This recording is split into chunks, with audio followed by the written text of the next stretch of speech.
আসসালামু আলাইকুম। প্রিয় দর্শক, অন্য মঞ্চের আলাপচারিতায় আপনাদেরকে আমন্ত্রণ জানাচ্ছি। আজ আমাদের আলোচনায় অতিথি হিসেবে একজন নতুন মানুষকে আনার চেষ্টা করেছি। আমাদের দর্শকদের জন্য উনি নতুন, মানে আমার দর্শকদের জন্য। কিন্তু আমার কাছে খুবই পুরনো, আমার দীর্ঘদিনের একদম প্রথম জীবনের সহকর্মী। এবং আপনারা সবাই তাকে তার ব্যক্তিগত তার নামেই চিনেন, তাকে ব্যক্তি হিসেবে চিনেন। একসময় বাংলাদেশে বড় বড় পত্রিকায় চাকরি করেছেন, এখন কানাডায় অবস্থান করছেন। জনাব শওকত আলী সাগর। জনাব শওকত আলী সাগর, আপনাকে আমার এই অনুষ্ঠানে আপনি প্রথমবারের মতো এসেছেন, আপনার প্রতি অনেক কৃতজ্ঞতা। আশা করি আপনি ভালো আছেন। অনেক ধন্যবাদ আপনাকে। আসলে কৃতজ্ঞতা আপনার না, কৃতজ্ঞতা আমার। আহ, দুটো কারণে। প্রথম কারণে হচ্ছে যে আমার সাংবাদিকতা জীবনের একেবারে প্রথম আমি যে প্রতিষ্ঠানটিতে কাজ করেছি, সেই প্রতিষ্ঠানটিতে আপনি যদিও এই শব্দটা পছন্দ করবেন না, সেই সময়ও করেন নাই, এখনো হয়তো করবেন না, তবু আমি বলি, সেই সময় কিন্তু আপনাকে আমি আমার বস হিসাবে পেয়েছি, সহকর্মী, বস।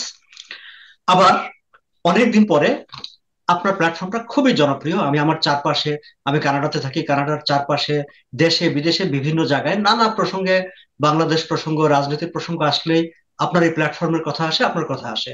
ফলে আজকে আমি ঠিক এই প্ল্যাটফর্ম, যেটা আমি প্রায় নিয়মিত দেখি, একজন দর্শক, আপনার কথা শুনি, আজকে আমি আপনার সঙ্গে বসে কথা বলছি। ফলে কৃতজ্ঞতাটা আসলে আমার। আচ্ছা, ঠিক আছে, দুজনের কৃতজ্ঞতা। তো প্রিয় দর্শক, আমরা আমাদের ব্যক্তিগত আলাপচারিতা চলতে থাকবে। আমরা আগামীতেও আশা করি ওনার সঙ্গে মিলিত হতে পারবো।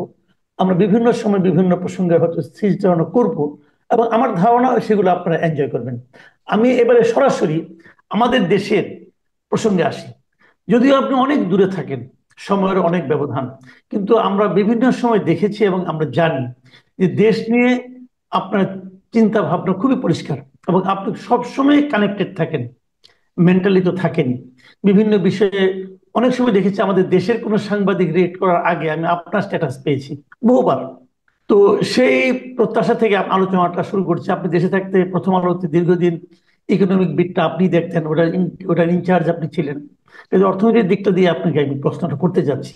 আপনি নিশ্চয়ই খেয়াল করেছেন, দুদিন আগে একটা বড় দলের বড় নেতা, মানে বিএনপির একদম স্থায়ী কমিটির সদস্য মির্জা আব্বাস একটা অভিযোগ করেছেন। উনি অনেক কিছুই বলেছেন, তার মধ্যে যে অভিযোগটা নিয়ে আপনার সঙ্গে কথা বলতে চাই, উনি বলেছেন যে গত 8 মাসে দেশ থেকে 90,000 কোটি টাকা বাইরে পাচার হয়ে গেছে। তো বাংলাদেশের জন্য গত 15 বছর একটা বিভীষিকা ছিল এই অর্থ পাচার হয়ে যাওয়াটা।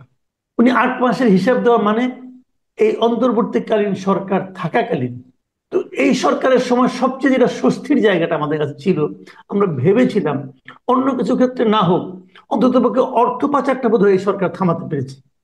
এই সময় যদি এই ধরনের একটা তথ্য আমাদেরকে শুনতে হয়, সেটা নিয়ে আমাদের আসলে চিন্তিত হওয়ার মতো প্রচুর কারণ আছে কিনা, এবং আপনি এটা কিভাবে ব্যাখ্যা করেন? এটা কি কেবলই রাজনৈতিক বক্তব্য, নাকি এর কোনো ভিত্তি থাকতে পারে? অথবা ভিত্তি থাকলে কি, না থাকলে কি? এই বিষয়ে আপনার মূল্যায়নটা আমরা একটু শুনতে চাই। আহ, আমি যদি ঠিক এইভাবে দেখি মাসুদ ভাই, যে এটি কেবলই রাজনৈতিক বক্তব্য, সেই ক্ষেত্রে একটি অন্যতম প্রধান দল, রাজনৈতিক দল বাংলাদেশের, তার শীর্ষ পর্যায়ের একজন নেতার প্রতি এক ধরনের অনাস্থা প্রকাশ করা হয়। এবং আমাদের ভাবনাটা ঠিক এভাবে ভাবতে হয় যে আমাদের দেশের রাজনীতিকরা আসলে কথার জন্য কথা বলেন, সত্য কথা বলেন না। সেই জায়গা থেকে আমি যেহেতু রাজনীতির উপর আস্থাশীল, এবং সেই কারণে আমি তার এই কথাটাকে, তার বক্তব্যটাকে একটু বিবেচনায় রাখতে চাই। বিবেচনায় রাখতে চাই এই কারণে যে আপনি খেয়াল করবেন যে গত এই 8-9 মাস ধরে নানাভাবে এই ধরনের অভিযোগগুলো কিন্তু আমাদের জনপরিসরে ব্যক্তিগত আলাপচারিতা, এর এর সঙ্গে ফিসফিসানিতে এই কথাগুলো কিন্তু এসেছে। এবং বিভিন্ন সময় বিভিন্ন জনের একেবারে দায়িত্বশীল যারা বিভিন্ন সময় বিদেশে গিয়েছেন, তাদের নাম ধরে ধরে সোশ্যাল মিডিয়ায় এমন কথাবার্তা হয়েছে যে, ও আচ্ছা, উনি তো অমুক দেশে গিয়েছেন, অমুক ল্যান্ডে গিয়েছেন, সেখানে টাকা পয়সা রেখে আসতে গিয়েছেন। ফলে এই যে একটি পুরো 8-9 মাস ধরে যে আলোচনাটা হয়েছে, তারই একটি সাম আপ আমার কাছে মনে হয়েছে যে বিএনপির কেন্দ্রীয় নেতা তিনি যে কথাটি বলেছেন সেটি সেটি এখন আমরা যদি এটিকে এইভাবে বলার চেষ্টা করি যে না, তিনি একটি কথার কথা বলেছেন, সেক্ষেত্রে আপনি গত 15 বছরের কথাও বলেছেন। আমরা যদি বাংলাদেশ ব্যাংকের গভর্নরের দিকে তাকাই, আপনি খেয়াল করবেন যে গভর্নর সাহেব, এই এই জায়গায় আমি আরেকটি একটি বক্তব্য বলি, যে আপনি যদি ডেভেলপ কান্ট্রিতে বলেন, ওয়েস্টার্ন কান্ট্রিতে বলেন, সেন্ট্রাল ব্যাংকের গভর্নররা কালে ভদ্রে কথাবার্তা বলে, এবং ওনারা যখন কথা বলে, then it became a headline in the news paper যে আজকে গভর্নর কথা বলেছেন। এবং গভর্নর সাধারণত এমন কথাই বলেন যেটা সব মিডিয়ার একটা হেডলাইন হয়। আমি কানাডার কথা যদি বলি, কানাডার গভর্নর প্রতি মাসে নিয়ম করে তিনি একবার মিডিয়ার সামনে আসেন, কারণ এভরি মান্থে তিনি মনিটারি পলিসি অ্যানাউন্স করেন, ইন্টারেস্ট রেট সম্পর্কে ডিসিশন দেন। এর বাইরে তিনি যখন কোথাও কোনো মিডিয়াতে ইন্টারভিউ দেন, সেটি সেন্ট্রাল ব্যাংক থেকে প্রেস রিলিজ দিয়ে জানানো হয় যে গভর্নর অমুক দিন অমুক জায়গায় একটা ইন্টারভিউ দিচ্ছেন, সেটি অমুক দিন ব্রডকাস্ট হবে। ফলে গভর্নরের বক্তব্য কিন্তু প্রতিদিনকার বক্তব্যের বিষয় না। কিন্তু আমাদের গভর্নর আমরা দেখেছি যে প্রতিদিন বক্তব্য দিচ্ছেন, আহ মুদ্রা পাচার নিয়ে কথা বলছেন, বিদেশে গিয়েছেন। এখন এই যে তার এই বক্তব্যগুলো, আমরা সেই বক্তব্যগুলোকে কিভাবে দেখবো? আমরা কি সেটি নিয়ে একটা প্রশ্ন তুলবো? এবং যদি প্রশ্ন তুলি বা না তুলি, আমি কিন্তু এই জায়গাটা একটু দেখতে চাই বা বলতে চাই যে এই 8 মাস 9 মাস সময়ের মধ্যে আমি গভর্নমেন্ট চালাচ্ছি, গভর্নমেন্ট মেশিনারিজ আমার হাতে, আমার সবকিছু, আমি কোনো একটা স্পেসিফিক কেস প্রমাণ করতে পেরেছি কিনা যে হ্যাঁ, গত 15 বছরে অমুক এই প্রক্রিয়ায় এত টাকা পাচার করেছে। যদি প্রমাণ করতে না পারি, বা একটি মামলা হয়েছে কিনা যে অর্থ পাচারের মামলা, দুর্নীতির মামলা, খুনের মামলা অসংখ্য হয়েছে, অসংখ্য হচ্ছে, কিন্তু একটি দুর্নীতির মামলা, অর্থ পাচারের মামলা কেন হয়নি? তাহলে আমরা কি সেটি মানে কোনো প্রমাণ করতে পারছি না, নাকি আমরা প্রমাণ করার চেষ্টা করছি না, নাকি আমরা কেবলই বক্তৃতা দিচ্ছি? আমরা প্রায়শ শুনি যে বিদেশ থেকে আমরা এত এই অর্থ বছরে এত টাকা, পাচার হওয়া টাকা নিয়ে আসবো, গভর্নর সাহেব বলেন। এখন আপনি যদি কয়েকদিন আগে ঢাকায় ইউরোপীয় হাইকমিশনের রাষ্ট্রদূত, তিনি ফরেন করেসপন্ডেন্ট অ্যাসোসিয়েশনের যে বক্তৃতাটি করেছেন, তিনি কিন্তু স্পেসিফিক বলেছেন যে আপনাদের কাছে কি তথ্য উপাত্ত আছে সেগুলো নিয়ে সংশ্লিষ্ট দেশে আপনাদের দেন দরবার করতে হবে। জায়গাটা কিন্তু মাসুদ ভাই এই জায়গাটায়, আপনি আগে আপনার দেশে প্রুভ করতে হবে যে এই লোকটি এই প্রক্রিয়ায় এই পরিমাণ টাকা পাচার করেছে। দেন আপনি কানাডাকে এসে বলবেন, আমেরিকাকে এসে বলবেন, বা অস্ট্রেলিয়াকে এসে বলবেন। আপনি যদি মুখস্থ এসে বলেন যে অমুক টাকা নিয়ে এসেছে তোমার দেশে, তুমি হেল্প করো, তারা কিন্তু আপনার কথা শুনবে না।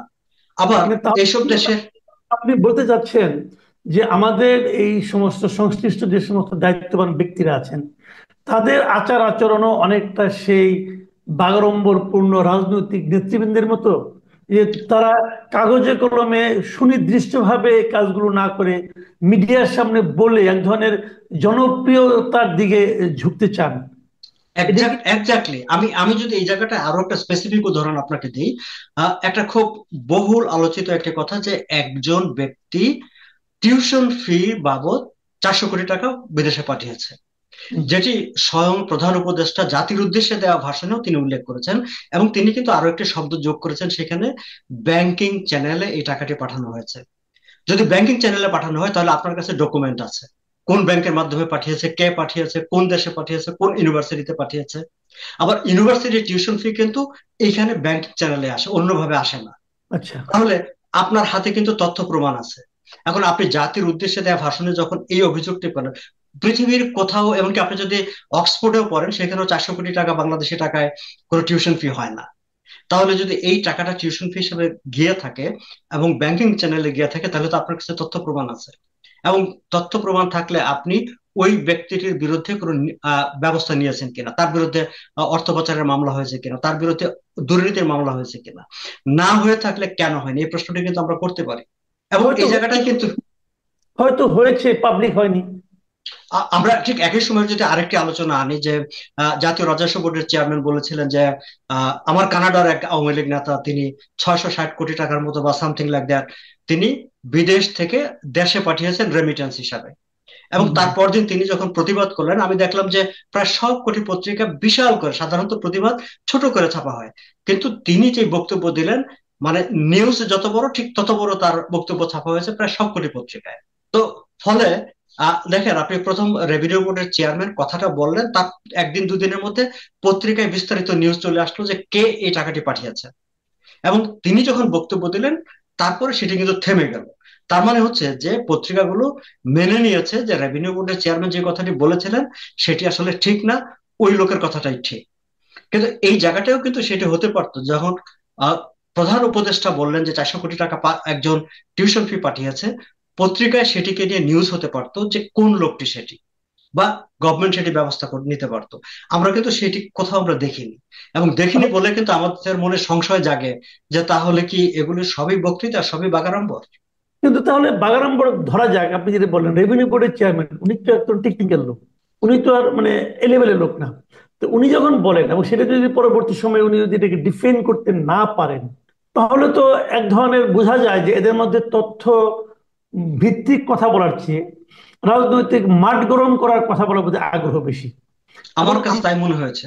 আমি যদি এখান থেকে যদি একটা একটা একটা সিদ্ধান্তে পৌঁছতে চাই, যে প্রধান উপদেষ্টাকে যিনি এই তথ্যটা দিয়েছিলেন, তিনিও ওই প্রধান উপদেষ্টার কাছে তাৎক্ষণিকভাবে সাময়িক সময়ের জন্য একটু মানে বাহবা পাওয়ার জন্য ওরকম একটা হিসাব দিয়েছিলেন, একটা কথা বলেছিলেন, এবং ওটা পেয়ে উনি আবার আনন্দের সঙ্গে এটা প্রকাশ করে দিয়েছেন জাতির সামনে। এখন আর এটা প্রমাণ হচ্ছে না, তাহলে এই ধরনের দায়িত্ব জ্ঞানহীন কথাই বা তারা বলবেন কেন? আবার বিপরীত এখন দিকে এমনও হতে এখন পারে যে আমার হয়তো স্পেসিফিক করাটা ঠিক হবে না, কিন্তু এই বিষয়টি নিয়ে, এই যে 400 কোটি টাকার টিউশন ফি, এটি নিয়ে কিন্তু খুব চমৎকার একটা আমি কি বলবো, যে এক ধরনের কিন্তু একটা আলোচনা আছে যে কেউ একজন মানে তার এক্স, মানে এক্স এর বিরুদ্ধে কোথাও একটা ঘরোয়া আড্ডায় বলেছে, এবং সেটি সরকারের কেউ একজন আরেকজনের কাছে তুলে দিয়েছে, এবং তিনি আবার সেটি প্রধান উপদেষ্টা পর্যন্ত নিয়ে গেছেন। এরকম একটা গুঞ্জন কিন্তু এইভাবে কি দেশ চলে? একজন সরকার প্রধান কি এইভাবে এইভাবে এই সমস্ত সুইপিং কমেন্টের উপর ডিপেন্ড করে জাতির উদ্দেশ্যে বলতে পারেন? কিন্তু আমি যদি মনে করি, আমি জানি না, আবার এমনও হতে পারে হয়তো আসলে আছে একজন, মামলা মোকদ্দমা হয়েছে, কিন্তু সেটা তারা জনসমক্ষে প্রকাশ করেনি। কিন্তু এখানে বলতে একটা কথা আপনাকে আমি বলবো, এটা কি উচিত না, যখন এই ধরনের একটা কথা উনি বলেন, তখন এটার আফটার ইফেক্ট কি হলো, পরবর্তীতে ওনারা কি কি পদক্ষেপ নিলেন, সেই জিনিসটাও কি পাবলিক করা উচিত না? অবশ্যই উচিত। কারণ আমরা তো দেখি যে কার ব্যাংক অ্যাকাউন্ট, মানে ব্যাংক অ্যাকাউন্ট ফ্রিজ করা হয়েছে, কার ব্যাংকে কি পাওয়া গেছে, সেটা তো প্রাইভেট ইনফরমেশন। আপনি প্রুফ না প্রমাণিত না হওয়া পর্যন্ত সেগুলো আপনি পাবলিকলি ডিসক্লোজ করতে পারেন না। এটা একটা ইন্টারন্যাশনাল স্ট্যান্ডার্ড আছে। আপনি এইসব দেশে কার ব্যাংক মানে ফ্রিজ করা হয়, কার ব্যাংকে কি আছে, সেই সব কিন্তু মিডিয়াতে যায় না। তো এত তথ্য যখন বাংলাদেশে মিডিয়াতে যায়, তাহলে এটা তো একটা গুরুতর বিষয়। স্বয়ং প্রধান উপদেষ্টা জাতির উদ্দেশ্যে ভাষণে এটি নিয়ে কথা বলেছেন, সেটি মিডিয়াতে আসবে না কেন? সেটি তো আসা উচিতই ছিল। যে আরেকটা কথা, আপনিও মাঝখানে একবার কোথায় দেখলাম বলেছেন যে এই সরকার আসার পরপরই ডক্টর দেবপ্রিয় ভট্টাচার্যকে প্রধান করে একটা দুর্নীতি শ্বেতপত্র ওনারা প্রকাশ করেছিলেন। ওইটার পরে কি হলো, কোনো খোঁজ খবর পেয়েছেন আপনি ওটা সম্পর্কে? ওইটার আর তো আর আমি কোথাও আর খুঁজে পাইনি। এমনকি স্বয়ং দেবপ্রিয় ভট্টাচার্য তিনি বিভিন্ন সময় ফ্রাস্ট্রেশন প্রকাশ করেছেন, আমি মিডিয়ায় পড়েছি, যে আমরা এত বড় একটা কাজ করলাম, আমাদের কমিটিকে তো এরপরে আর সরকার কখনো একবার ডাকলো না, আর কখনো শুনতেও চাইলো না কোনো কিছু। আবার সেই কমিটির যে রিপোর্টটি, সেই রিপোর্টটি নিয়েও কিন্তু মাসুদ ভাই নানা রকম কথা আছে, যে ওনারা যে ফিগারটা দেখিয়েছেন, আপনি যদি হিসাব করেন যে গত 15 বছরের দেশের বাজেট, দেখা যাচ্ছে যে যে পরিমাণ টাকা পাচার হয়েছে, দেশের যে ডেভেলপমেন্ট বাজেটের চাইতেও বেশি টাকা পাচার হয়ে গেছে। এখন এই শ্বেতপত্র কমিটিতে মানে যেই অ্যামাউন্টটা বলা হচ্ছে, সেটি যদি রাষ্ট্রীয় উন্নয়ন বাজেটের বেশি হয়, তাহলে দেশের এই মানে তাহলে দেশ থাকলো কোথায়? কিংবা এই সময়ে দেশের যে টুকটাক যদি ছোটখাটো কিছু কাজও হয়ে থাকে, সেই কাজগুলো কিভাবে হয়েছে? হ্যাঁ, আমরা শুনেছি যে তারা অনেকে বলেছেন যে পত্রিকার বিভিন্ন রিপোর্ট বা বিভিন্ন সময় কম্পাইল করে করে তারা এরকম একটা জায়গায় পৌঁছেছে।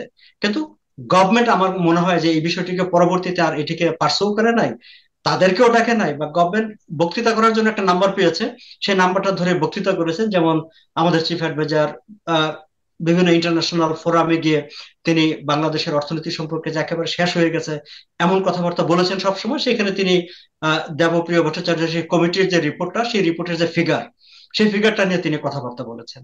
এবং এই জায়গায় কিন্তু আমি আমি জানি না, তবু আমি একটু বলি যে আপনি সংসারের প্রধান, আপনি যদি সমাজের নানা জায়গায় গিয়ে বলেন আমার সংসার চলছে না, আমার সংসার কিন্তু একেবারে ফুটো হয়ে গেছে, আমার সংসারে কিন্তু কিছু নাই, সেটা ভালো শোনায় কিনা, বা আপনার ফ্যামিলি সম্পর্কে বাইরের মানুষের ধারণাটা কি হবে?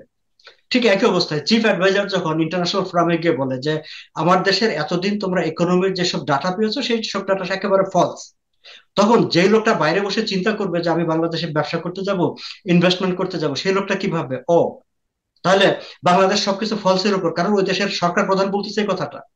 ফলে আপনি কিন্তু একটা রাজনৈতিক সুবিধা নিতে গিয়ে, আপনার আগের সরকারকে হেয় করতে গিয়ে, আপনি কিন্তু টোটাল দেশের একটা এনভায়রনমেন্ট সিচুয়েশনটাকে একটা প্রশ্নের মধ্যে ফেলে দিচ্ছেন, যে ও না, এই দেশে যাওয়া যাবে না। কি দরকার ছিল? উনি তো কোনো রাজনৈতিক দল না, উনি তো কোনো রাজনৈতিক সরকারের প্রধান না। তো আরেকটা রাজনৈতিক দলকে ডিফেন্ড করার জন্য এই বলাটা তো দেশের জন্য মোটামুটি একটা আত্মঘাতী হয়ে গেল। এবং এটা বলা এবং সেই কারণে, এবং আপনি সেই কারণে দেখেন যে দেশের আপনি ইকোনমির দিকে যদি তাকান, আপনি কোনো ইনভেস্টমেন্ট কিন্তু নাই, লোকাল ইনভেস্টররা নাই, ফরেন ইনভেস্টররা নাই, ব্যবসা নাই, ফরেন অ্যাসিস্ট্যান্স ছিল না। এখন আপনি এটার পিছনে আপনি অনেক কিছু মেনে নিয়ে শেষ পর্যন্ত আইএমএফ এর টাকাটা আপনি পাচ্ছেন।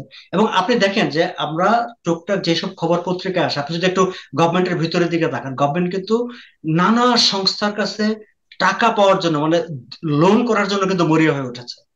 আপনি দেখেন, এমনকি কয়েকদিন আগে দ্য বিজনেস স্ট্যান্ডার্ড একটা রিপোর্ট করেছে যে বাংলাদেশ অন্য একটা অর্গানাইজেশনের কাছে লোনের জন্য যাচ্ছে, যেটা হচ্ছে হাইলি এক্সপেন্সিভ লোন। তো ফলে আপনি আগের গভর্নমেন্টকে ডিফেম করতে গিয়ে এত ইকোনমি সম্পর্কে নেগেটিভ তথ্যপত্র বাইরে দিয়েছেন যে এখন আপনি নিজেই একটা ক্রাইসিসে পড়ে গেছেন এবং আপনাকে এখন লোনের জন্য নানা জায়গায় দৌড়াতে হচ্ছে।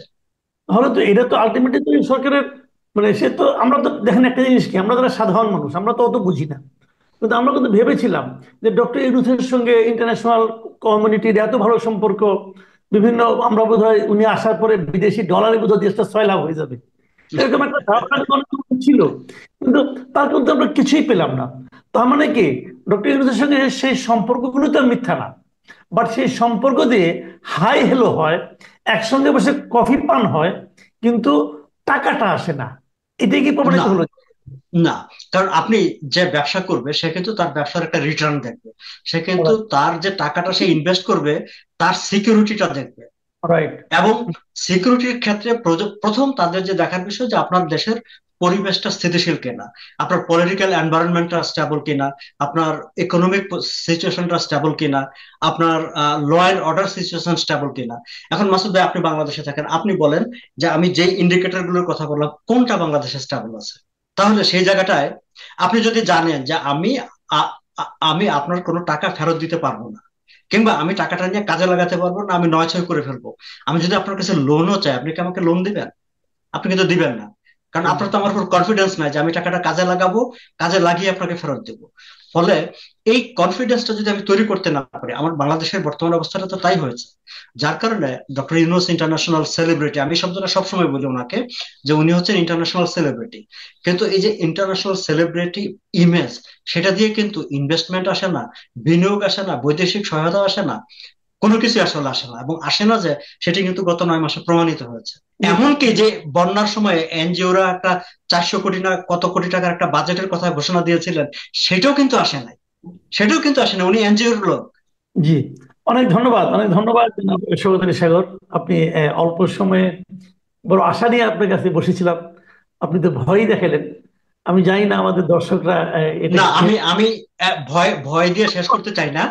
জি। কিন্তু আমি যে কথাটা বলতে চাই যে বাংলাদেশের জন্য যতক্ষণ পর্যন্ত না একটা হুম। স্টেবল গভর্নমেন্ট তৈরি হবে এবং পাবলিক রিপ্রেজেন্টেটিভ গভর্নমেন্ট তৈরি না হবে, আমি বলি যে সোজা সাপটা একটা গ্রহণযোগ্য নির্বাচনের মাধ্যমে হুম। জনগণের সরকার না হওয়া পর্যন্ত আমরা এই অবস্থা থেকে বেরিয়ে আসতে পারবো। জি। অনেক ধন্যবাদ, অনেক ধন্যবাদ জনাব শওকত আলী সাগর। প্রিয় দর্শক, আপনারা শুনলেন যে শওকত আলী সাগর তার দীর্ঘদিনের অভিজ্ঞতা এবং দীর্ঘদিনের যোগাযোগ, এবং এখনো উনি খুবই সক্রিয়। ওনার নিজেরও একটা ইউটিউব চ্যানেল আছে, শওকত আলী সাগর ওনার নামেই আছে। আমরা আশা করবো আপনারা ওটাও দেখবেন, এবং আমি ওইটার দর্শক এবং মুগ্ধ দর্শক বলতে পারেন।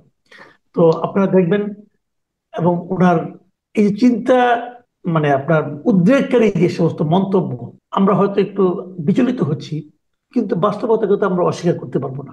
এবং আমরা যখন বাস্তবতাকে মেনে নেব, তখনই বরং আমরা সমাধানের পথটা খুঁজে বের করতে পারবো। সেই চিন্তাগুলো থাকুক।